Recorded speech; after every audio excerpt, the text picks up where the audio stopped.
Primero a los Corintios, capítulo 10. Como nosotros vimos la semana pasada, en toda esta sección de la carta que estamos estudiando ahora en nuestra serie de mensajes expositivos en Primero a los Corintios, el apóstol Pablo está respondiendo a algunas inquietudes de los corintios sobre el buen uso de la libertad cristiana. Y más particularmente sobre la comida sacrificada a los ídolos y la participación en ciertas actividades sociales que se llevaban a cabo en un contexto idolátrico. Recuerden que en aquellos días, dijimos la vez anterior, los sacrificios de animales eran parte integral de la adoración que los paganos rendían a sus dioses. Y tal parece que esa carne sacrificada a los ídolos se dividía en 3 porciones. Y digo todo esto porque de lo contrario va a ser muy difícil que nosotros entendamos la problemática con la que Pablo está lidiando aquí. Una de esas porciones del animal era quemada como parte del sacrificio. Otra se le daba al equipo que trabajaba en el templo como una especie de paga, a los sacerdotes, los ayudantes.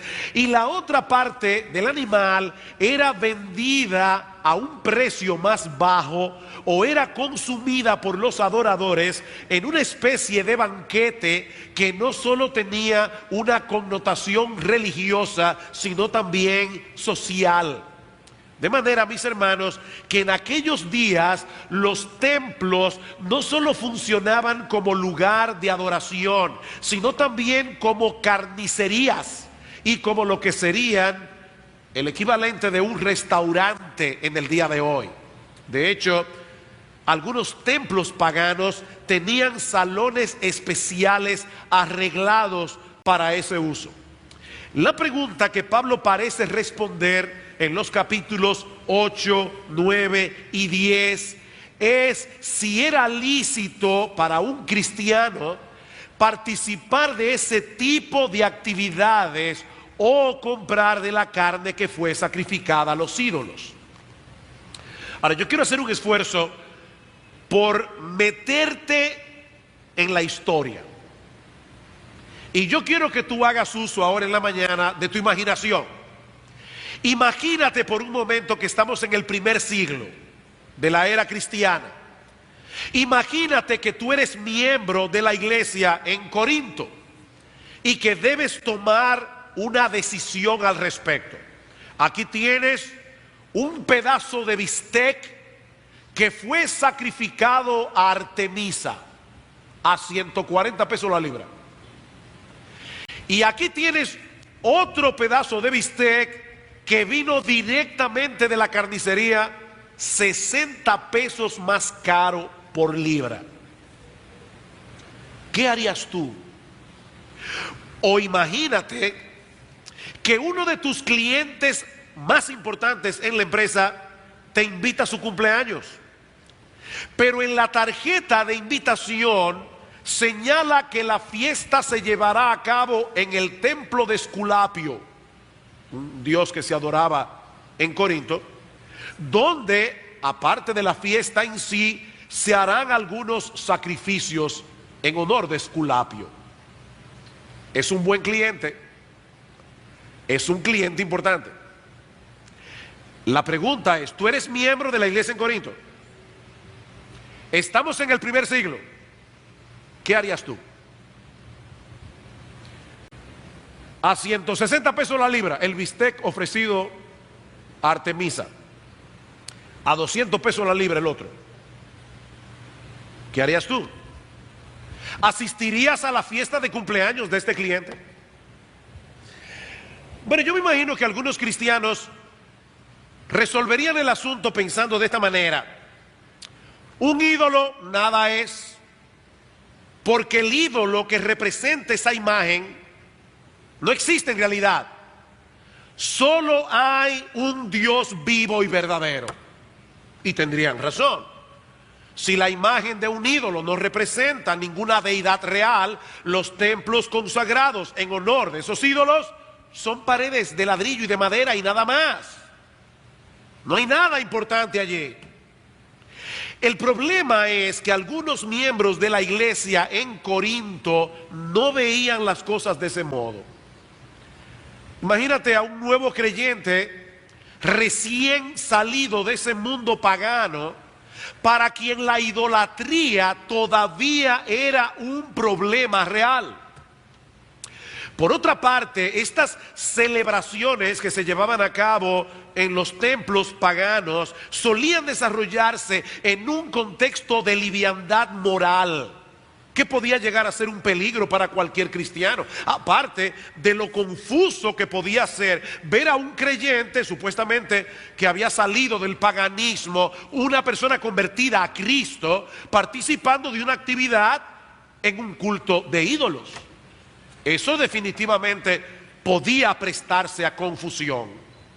¿Cuál es el consejo que el apóstol Pablo da a estos hermanos de Corinto? Yo espero que ya ustedes comiencen a darse cuenta que el problema que Pablo está planteando aquí tiene que ver con todos nosotros, porque constantemente tenemos que tomar decisiones similares.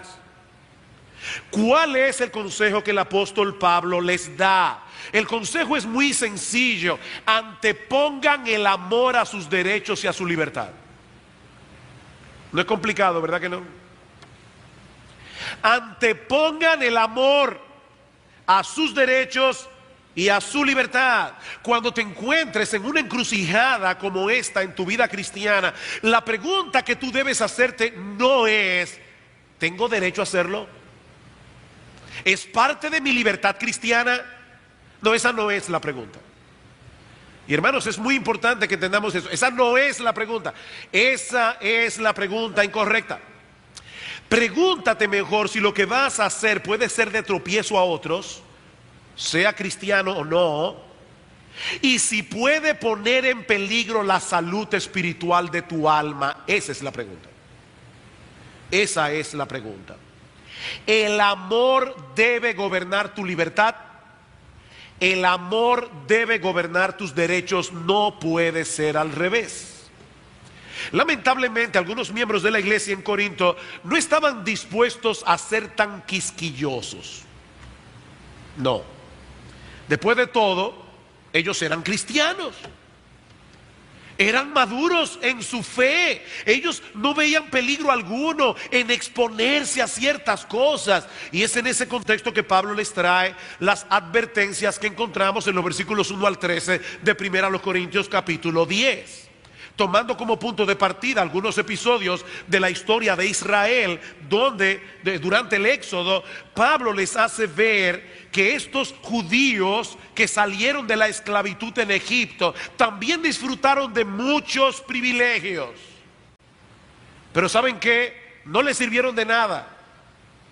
No les sirvieron de nada. ¿Por qué? Porque ellos tenían una actitud similar a la que tenían estos cristianos en Corinto y lamentablemente a la que tienen muchos cristianos en el día de hoy. Y por eso Pablo tiene que traer a la memoria estas escenas de la historia de Israel. Veamos en los versículos 1 al 4 los privilegios de los que disfrutó la nación de Israel durante el Éxodo. Versículo 1 del capítulo 10: porque no quiero, hermanos, que ignoréis que nuestros padres todos estuvieron bajo la nube, todos pasaron el mar, todos en Moisés fueron bautizados en la nube y en el mar, todos comieron el mismo alimento espiritual, y me prefiero traducir allí la palabra como sobrenatural, y todos bebieron la misma bebida espiritual, porque bebían de la roca espiritual que los seguía, y la roca era Cristo. ¿Se dieron cuenta, hermanos, de una palabra que aparece aquí repetida vez? ¿Cuál es esa palabra? Todos. Todos. Todos y cada uno de los hijos de Israel que salieron de la tierra de Egipto, todos disfrutaron de los mismos privilegios. Todos, dice Pablo, estuvieron bajo la nube, esa columna de nube y de fuego que sirvió como una especie de GPS celestial, a través de la cual Dios guió al pueblo de Israel a través del desierto. Todos vivieron esa experiencia. Todos fueron guiados y protegidos por esa columna de humo y de fuego de parte de Dios. Todos en Moisés fueron bautizados en la nube y en el mar. Esta tarde un grupo de jóvenes de nuestra iglesia serán bautizados. Ellos van a declarar públicamente a través de las aguas del bautismo su identificación con Cristo, su identificación con el pueblo de Dios. Bueno, Pablo está diciendo aquí, cuando el pueblo de Israel pasó el mar en seco, con la nube encima de ellos, protegiéndolos, ellos fueron en cierta manera bautizados en Moisés. A través del paso del Mar Rojo, ellos dejaron atrás su vida de esclavitud. Ellos se identificaron con Moisés como líder del pueblo de Dios. Ellos se identificaron con el Israel de Dios. Así que los hijos de Israel, todos fueron bautizados. Versículo 3. Y todos comieron el mismo alimento espiritual. Durante 40 largos años Dios alimentó al pueblo de Israel a través de maná que caía del cielo. Hermanos, 40 años. Los escépticos en el día de hoy pueden decir lo que quieran, pero hay una realidad histórica. Hubo un pueblo esclavizado en Egipto de más de 1 millón de personas que fue libertado de la esclavitud y fue llevado durante 40 años por un desierto espantoso. La pregunta es, ¿cómo sobrevivieron todos esos años? Dios los alimentó milagrosamente. Todos comieron el mismo alimento espiritual y todos bebieron de la misma bebida espiritual. Dios milagrosamente le sacó agua de la roca. Y Pablo aclara que esa roca que los seguía era Cristo. Cristo es la roca. Cristo el Mesías estaba presente allí, guiando a su pueblo, protegiendo a su pueblo, proveyendo para sus necesidades. Así que, mis amados hermanos, el pueblo de Israel que salió de la esclavitud en Egipto disfrutó de muchos privilegios. Pero ahora Pablo les dice que eso no les sirvió de nada. Versículo 5. Pero de los más de ellos no se agradó Dios, por lo cual quedaron postrados en el desierto. De los más de ellos no se agradó Dios. ¿Saben, hermanos, cuántas personas salieron originalmente de la esclavitud en Egipto? Bueno, para que tengan una idea, en Números capítulo 1 versículo 46 se contaron los varones, solo los varones de 20 años arriba, y el número fue 603.550 varones. ¿Cuántas personas había allí? Bueno, si suponemos que había un número similar de mujeres, sin contar a los niños y a las niñas, podemos deducir que había por lo menos 1.200.000 personas, más de 1.200.000 personas. Otra pregunta: de ese 1.200.000 personas o más, ¿cuántos entraron en la tierra prometida? De ese grupo original que salió de la esclavitud en Egipto, ¿cuántos entraron en la tierra prometida? 2 personas, Josué y Caleb. Todos salieron de Egipto, todos estuvieron bajo la nube, todos fueron bautizados, todos comieron el maná, todos bebieron de la roca espiritual y todos quedaron postrados en el desierto. Ni Moisés pudo entrar. Por supuesto, Moisés no perdió la salvación, pero perdió su privilegio por desobediente. Porque en Meriba Dios le dijo a Moisés: háblale a la roca para que salga agua. Pero Moisés, con ira, hablando en buen dominicano, con un pique cogió y le pegó a la roca 2 veces. Y Dios le dijo: no vas a entrar. No vas a entrar a la tierra prometida por tu desobediencia. 2 personas, hermanos. 2 personas. Estamos hablando de un juicio bien severo. Y ahora Pablo toma estas historias y se la aplica a estos cristianos en Corinto. Versículo 6. Mas estas cosas sucedieron como ejemplo para nosotros. Mis amados hermanos, las historias que encontramos en el Antiguo Testamento, ahora que la mayoría aquí en la iglesia está siguiendo este plan de lectura de 2 años, la mayoría de las historias que encontramos en el Antiguo Testamento no están allí para nuestra entretención. Esas historias tienen un propósito. Por supuesto, el propósito principal es ponernos la historia de redención en su contexto. Ese es el propósito principal, que nosotros entendamos por qué era necesario que Cristo viniera, para que nosotros entendiéramos la obra de redención que Dios planificó desde el huerto del Edén, cuando Adán y Eva cayeron en pecado. Ese es el propósito principal de esas historias. Pero Pablo nos está diciendo allí que en esas historias del Antiguo Testamento nosotros encontramos ejemplos, nosotros encontramos instrucciones que son importantísimas para nosotros en el día de hoy. Y a la luz de estos ejemplos, el apóstol Pablo les da a estos creyentes en Corinto y a los cristianos en Iglesia Bíblica del Señor Jesucristo en el siglo XXI 5 advertencias. Primera advertencia: cuidado con la codicia. Cuidado con la codicia. Versículo 6. Mas estas cosas sucedieron como ejemplos para nosotros, para que no codiciemos cosas malas como ellos codiciaron. ¿Cuál es el tema? No lo olviden que estamos tratando aquí que muchas veces los cristianos tenemos que anteponer el amor a nuestros derechos, tenemos que anteponer el amor a nuestras libertades, que muchas veces los cristianos tenemos que decidir abstenernos de ciertas cosas para poder agradar al Señor, para no ser tropiezo al mundo incrédulo, para no ser tropiezo a otros hermanos, para cuidar de nuestras almas. Pero la codicia no nos permite hacer eso. Cuidado con la codicia, dice Pablo.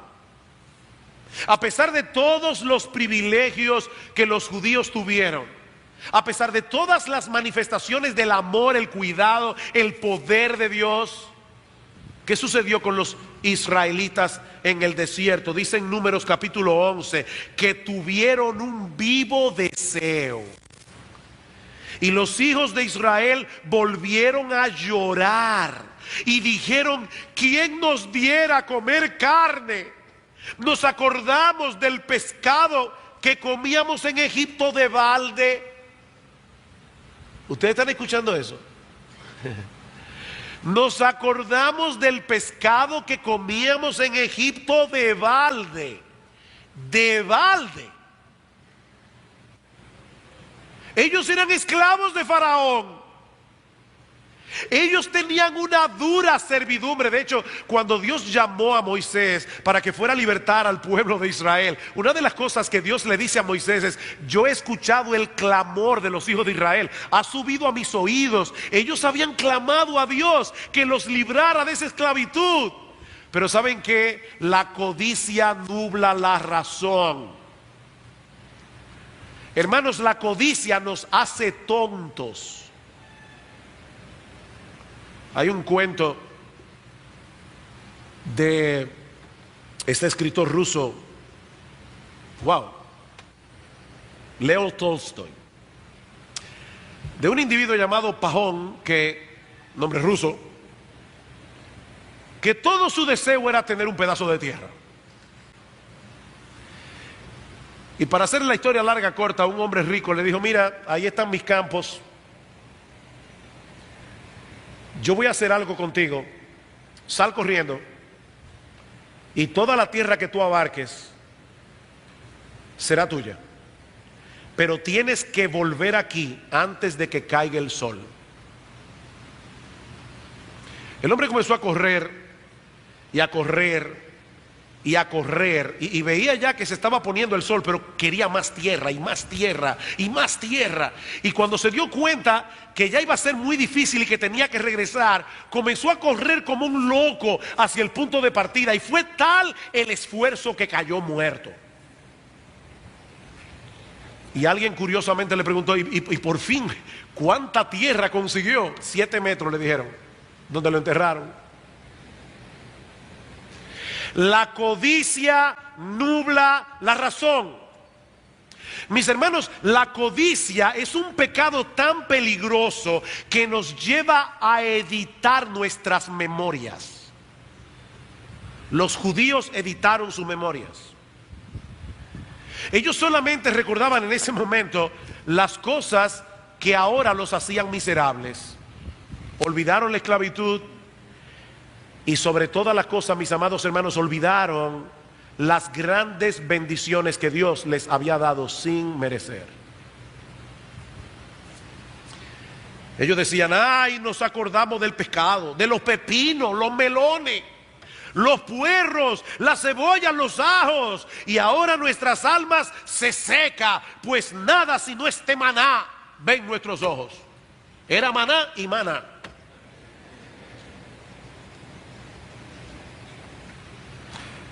Olvidaron las bendiciones de Dios. Miren, mis hermanos, la codicia es un pecado que los cristianos muchas veces no toman en serio, pero que Dios sí toma en serio. Porque la codicia no solamente es dañina para el alma, la codicia es altamente ofensiva a Dios. La codicia es altamente ofensiva a Dios. ¿Y cómo yo puedo saber si el monstruo de la codicia ha comenzado a levantar su cabeza en mi corazón? Es muy fácil. Solamente tienes que preguntarte, ¿estoy yo descontento por las cosas que no tengo y quiero tener? Porque el descontento es el síntoma inequívoco de la codicia. No hay ningún problema en que tú desees tener algo que tú no tienes. Ese no es el problema. Pero debes estar contento con lo que tienes, aunque nunca obtengas lo que quieres. Primera Timoteo capítulo 6 versículo 8, teniendo sustento y abrigo, estad contentos con eso. Tú tienes sustento y abrigo, tienes más de lo que tú mereces.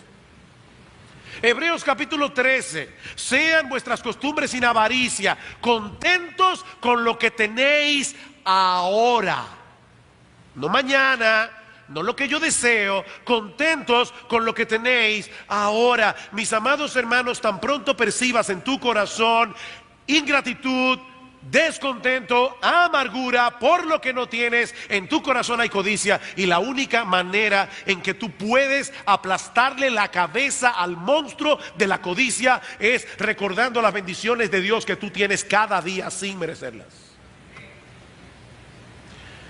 Dice Lamentaciones, nuevas son sus misericordias cada mañana. Tú disfrutas de la misericordia de Dios cada mañana. Y en el Salmo 23 dice, he aquí el bien y la misericordia me seguirán todos los días de mi vida.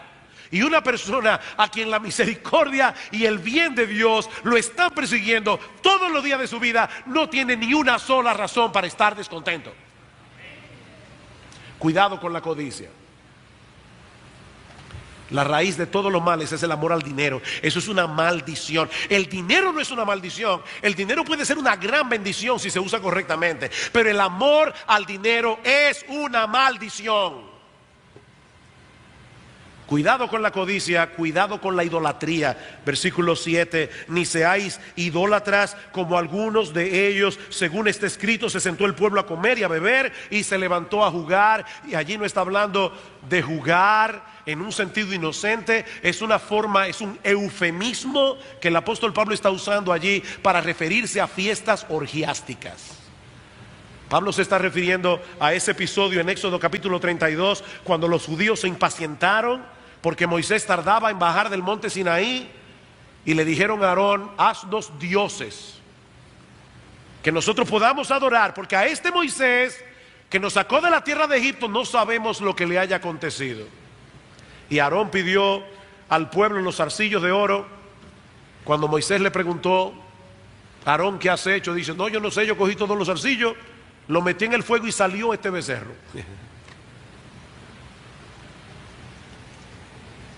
Esta advertencia de Pablo obviamente era muy pertinente para la problemática que él estaba tratando aquí en Corinto. Recuerden el problema. ¿Podemos nosotros participar de estas actividades sociales? Pablo toma en cuenta que casi todas las cosas que se hacen en Corinto se hacen en los templos. Pablo toma en cuenta que si nosotros decidimos abstenernos completamente de todo contacto idolátrico, vamos a tener que aislarnos de la sociedad, y nosotros no podemos hacer eso.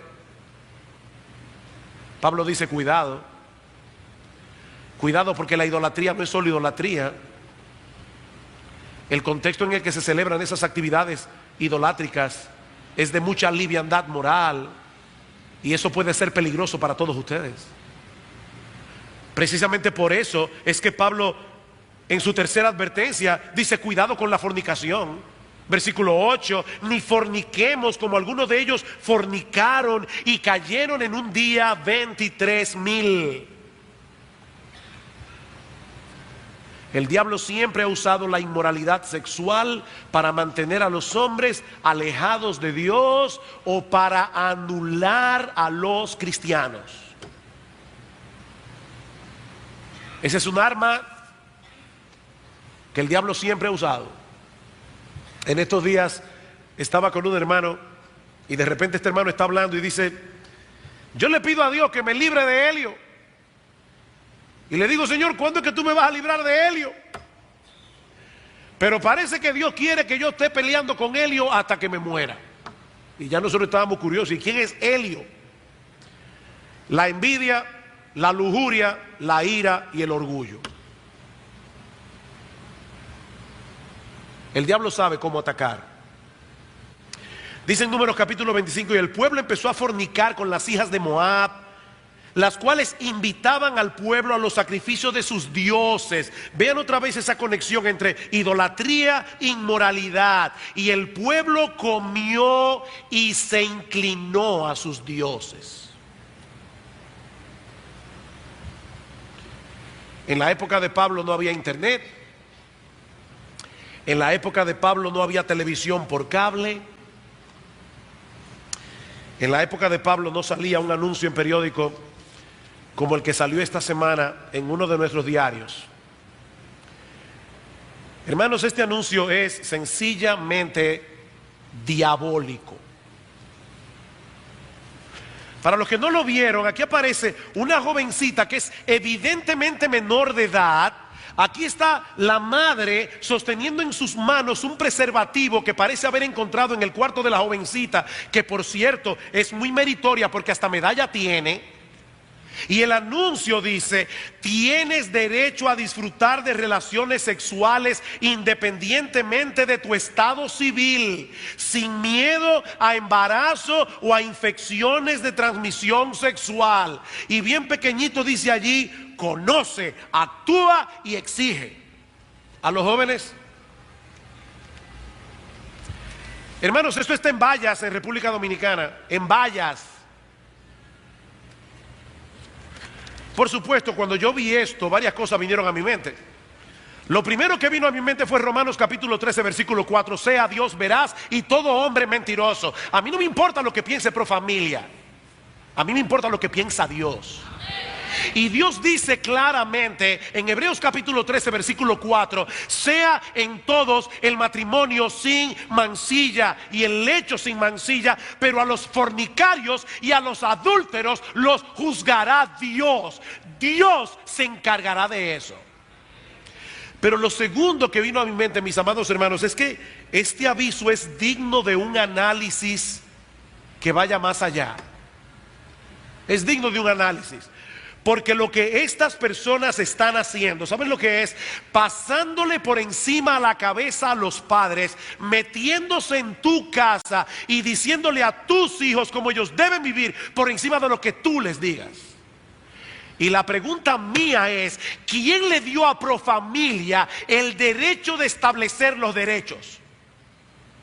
O sea, cuando este anuncio dice: tú tienes derecho a disfrutar de las relaciones sexuales fuera del matrimonio, la pregunta mía es: ¿quién le dio a Pro Familia la autoridad para establecer ese derecho como un derecho? No, eso es una tiranía moral, hermanos. Eso es una tiranía moral. Y ese es el país, esa es la sociedad en la que nosotros estamos viviendo. Esa es la sociedad en la que nosotros tenemos que criar a nuestros hijos. Ahora déjenme decirles algo. Nosotros podemos protestar todo lo que queramos. Pero si la iglesia de Cristo no marca la diferencia, esas protestas van a ser en vano. Es muy fácil protestar. Es muy fácil levantar la voz. Pero lo que el mundo allá afuera necesita no son protestas solamente. Y nosotros debemos protestar. Pero mis hermanos, lo que el mundo allá afuera necesita no son protestas. El mundo necesita ver a una iglesia que muestra a través de una vida transformada el poder del evangelio. El mundo necesita ver allá afuera una iglesia que no coquetea con esas cosas. El mundo necesita ver una iglesia donde las mujeres se visten con modestia. No es muy fácil protestar. Lo difícil es vivir como cristianos. Miren, mis hermanos, este mundo está difícil. Y los que van a hacer la diferencia en un mundo como el nuestro no son cristianos tibios que vienen los domingos a la iglesia a calentar un asiento. No, ese tipo de cristianismo no sirve. Ese es el tipo de cristianismo que Pablo está atacando en esta carta. No lo olviden.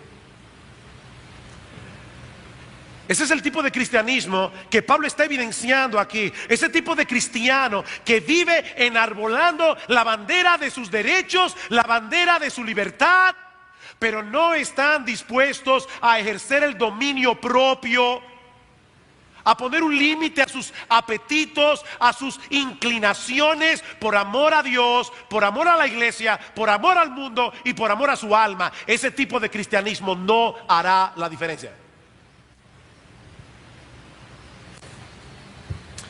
Ese fue nuestro mensaje en parte en el retiro de jóvenes que tuvimos la semana pasada. Dice el Señor Jesucristo en Mateo capítulo 7, versículo 37, en el último y gran día de la fiesta, Jesús se puso en pie y alzó la voz diciendo: si alguno tiene sed, venga a mí y beba. El que cree en mí, como dice la Escritura, de su interior correrán ríos de agua viva. Y en Juan capítulo 10, versículo 10, dice el Señor: yo he venido para que tengan vida y para que la tengan en abundancia. Y esa palabra significa extravagante, una vida que es mejor de lo que yo esperaba. La pregunta es, mi amado hermano, ¿es ese tipo de cristianismo el que tú estás viviendo? ¿Estás reflejando esa vida abundante? Porque es ese ejército de cristianos el que va a ser sal de la tierra y luz del mundo.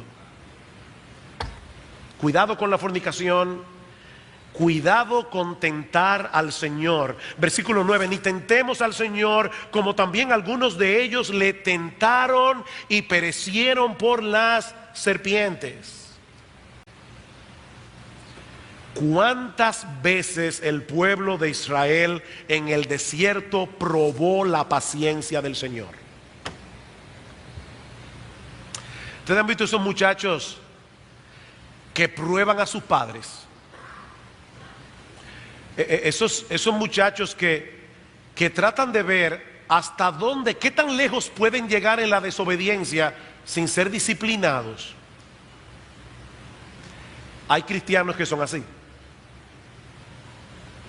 Ellos comienzan a acercarse al mundo, nada pasa. Se acercan al mundo, nada pasa. Y se sienten confiados y comienzan a tentar la paciencia de Dios. Y Pablo le está diciendo a los corintios: no malinterpreten la paciencia de Dios, porque estos judíos en el desierto malinterpretaron la paciencia de Dios y miles fueron muertos. Miren, mis hermanos, la paciencia de Dios tiene un límite. El problema es que nosotros no sabemos dónde está ese límite. La paciencia de Dios tiene un límite. Nosotros no sabemos dónde está. Cuando es un cristiano el que pasa ese límite, entonces recibe la disciplina de Dios. Dice en Hebreos capítulo 12, versículo 6: Dios al que ama, disciplina. Y ahora escuchen esta palabra: y azota a todo aquel que recibe por hijo. Azota. Hay padres que son muy débiles con sus hijos, y cuando tienen que disciplinarlos, toman un pañal de tela y le dicen: eso no se hace. No, eso no es azotar a un hijo. Dios no disciplina con pañales. Dios disciplina con lo que es necesario para que participemos de su santidad.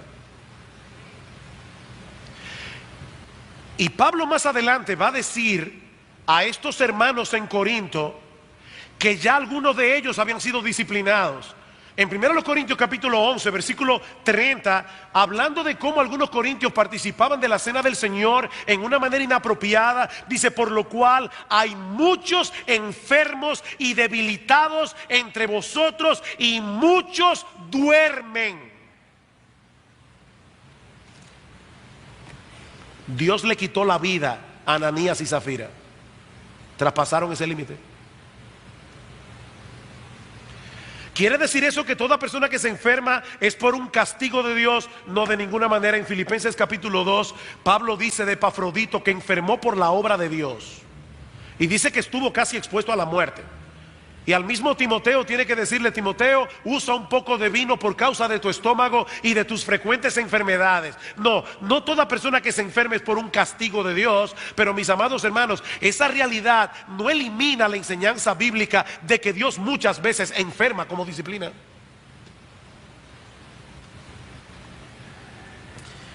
¿Y qué pasa cuando es un incrédulo el que traspasa ese límite?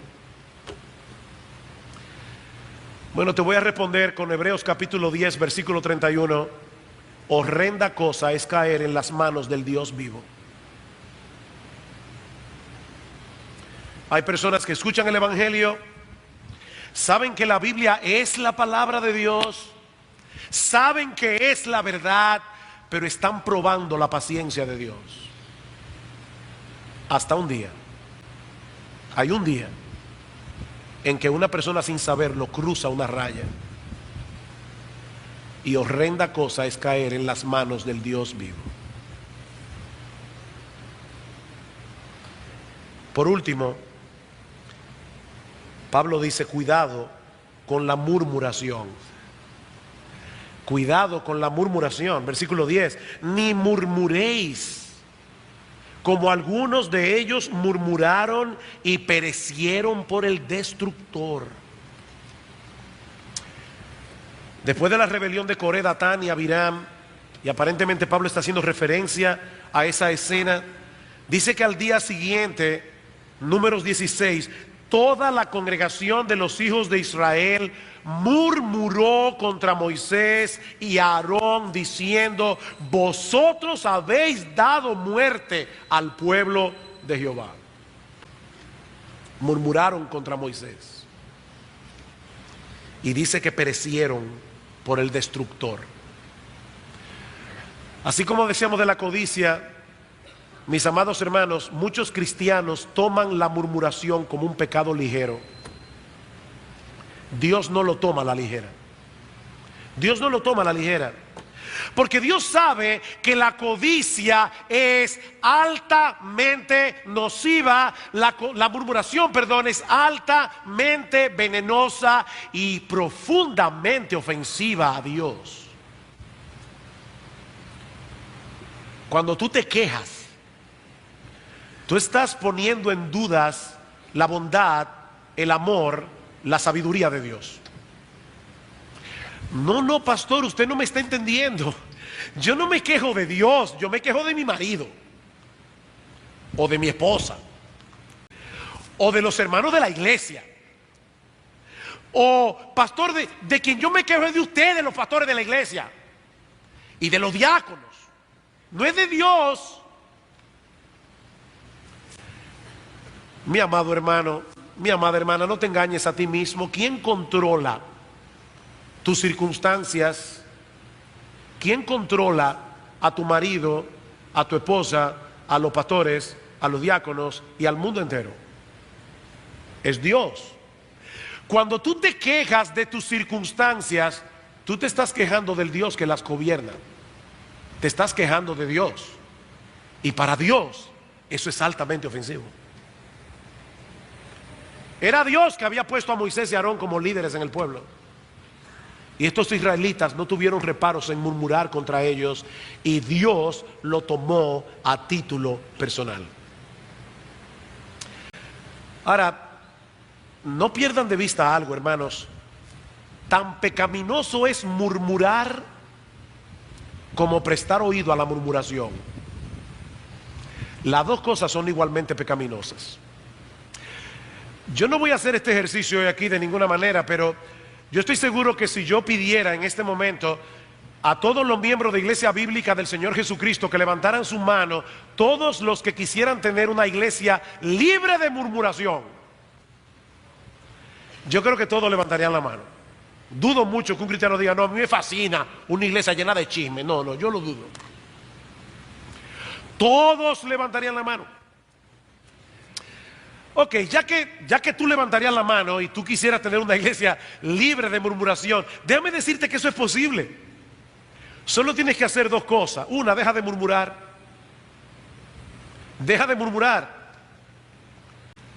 Deja de quejarte de personas que no están allí. Tú tienes una queja con un hermano, tienes dos alternativas: o se la dices al hermano o le pones un manto de amor. Ahora, yo le decía a una persona en estos días, echarle un manto de amor a una ofensa no es tan fácil.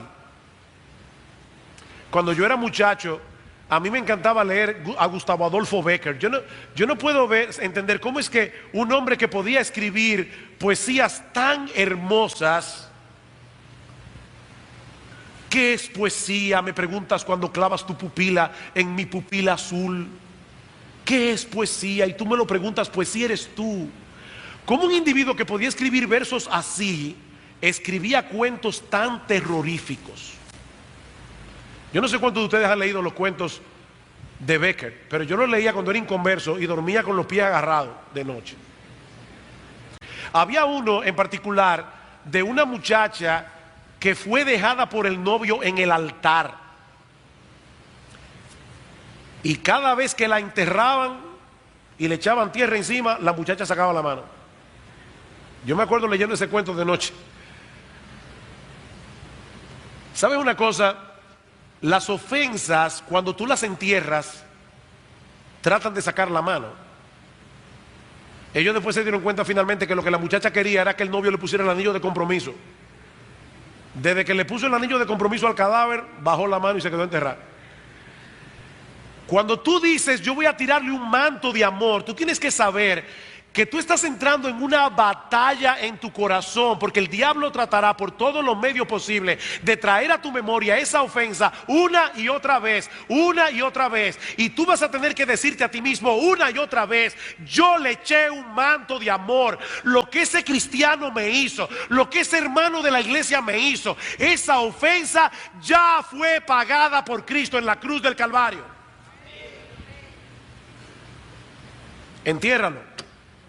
Ahora, si tú no estás dispuesto a enterrarlo, entonces ve responsablemente a la persona que te ofendió y habla con ella y solo con ella, a menos que después tú necesites un testigo para cumplir Mateo 18. ¿Quieres una iglesia libre de murmuración? Deja de murmurar. Ahora, eso no es suficiente. ¿Quieres una iglesia libre de murmuración? Cada vez que un hermano de la iglesia se queja delante de ti de otro hermano, sea cualquiera, un hermano, un pastor, un diácono, quien sea, mi amado hermano, mi amada hermana, si alguien se queja de otro hermano de la iglesia delante de ti, tú le tienes que decir, mi amado hermano, mi amada hermana, es obvio que tú tienes un problema en tu corazón con esa persona. Yo te voy a dar un tiempo prudente puede ser una semana. Yo te voy a dar un tiempo prudente para que tú hables con esa persona. Si tú no lo haces, yo quiero que tú sepas que responsablemente yo voy a ir y le voy a decir, fulano o fulana tiene un problema contigo. Y yo te aseguro que esa persona jamás volverá a murmurar delante de ti.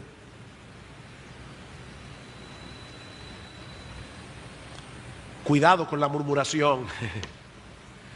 Ese es un pecado altamente divisivo.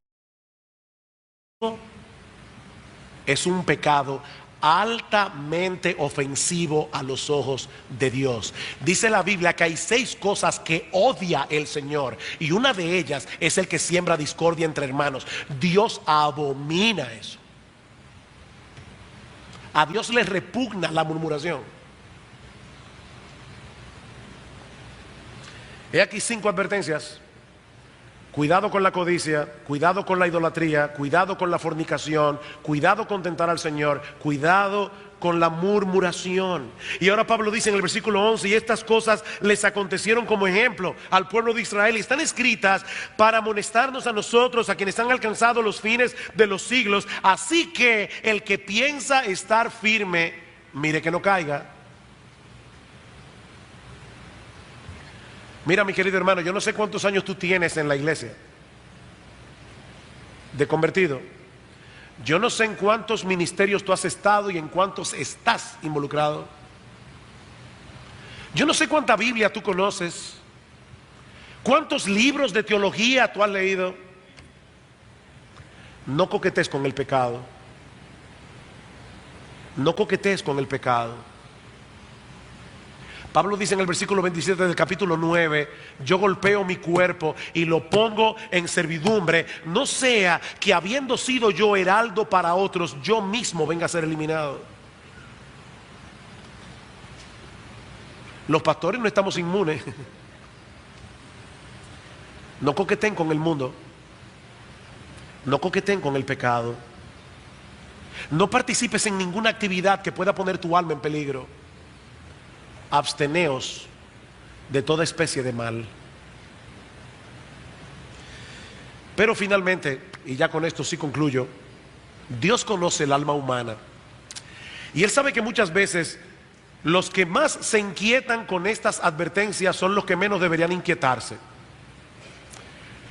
Porque son los cristianos que están en pie de guerra, luchando contra el pecado. No es que no pecan, pero ellos están en pie de guerra luchando contra el pecado, corriendo la carrera, sirviendo al Señor. Yo le decía en estos días a un grupo de hermanos, miren, cuando usted encuentre a un murmurador dentro de la iglesia, escríbelo, que es casi seguro que es una gente que no está haciendo nada.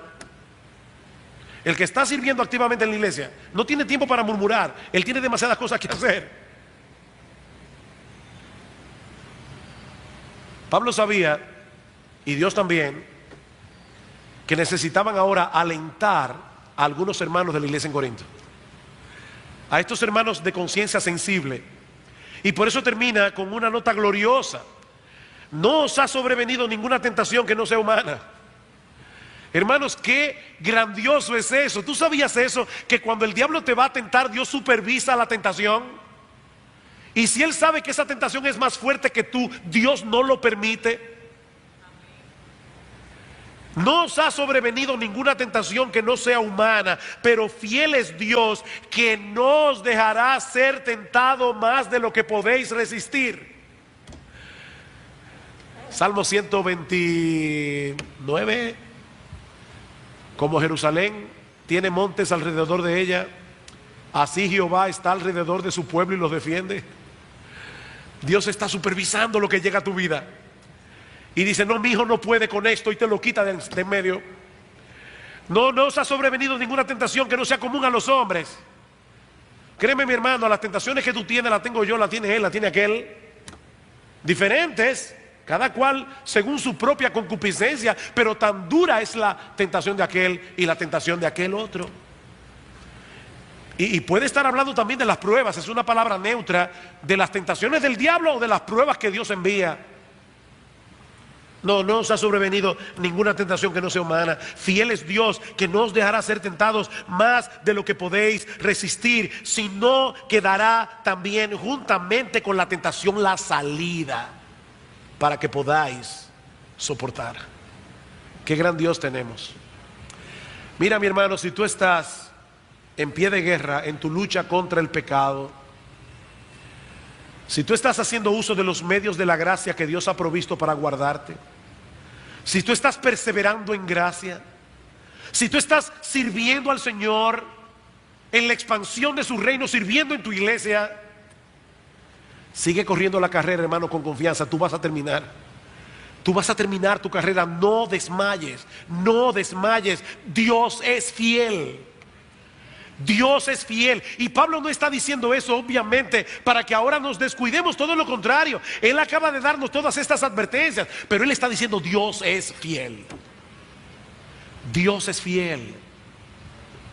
Mi amado hermano, sigue corriendo con los ojos puestos en Jesús, el autor y consumador de nuestra fe, porque Dios es fiel. No tires la toalla en esta lucha, mi amado hermano. Sigue peleando, porque Dios es fiel.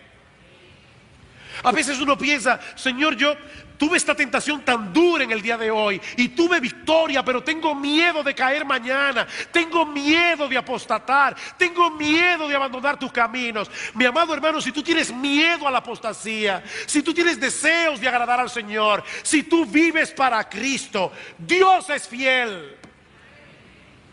Dios es fiel. Y nosotros estamos del lado del vencedor. Glorias sean dadas a nuestro querido Señor y Salvador Jesucristo. Porque nosotros podemos decir como el apóstol Pablo, yo estoy seguro de que ni la muerte, ni la vida, ni los ángeles, ni potestades, ni lo presente, ni lo porvenir, ni lo alto, ni lo profundo, ni ninguna otra cosa creada nos podrá separar del amor de Dios que es en Cristo Jesús, Señor nuestro. Dios es fiel. La batalla es del Señor.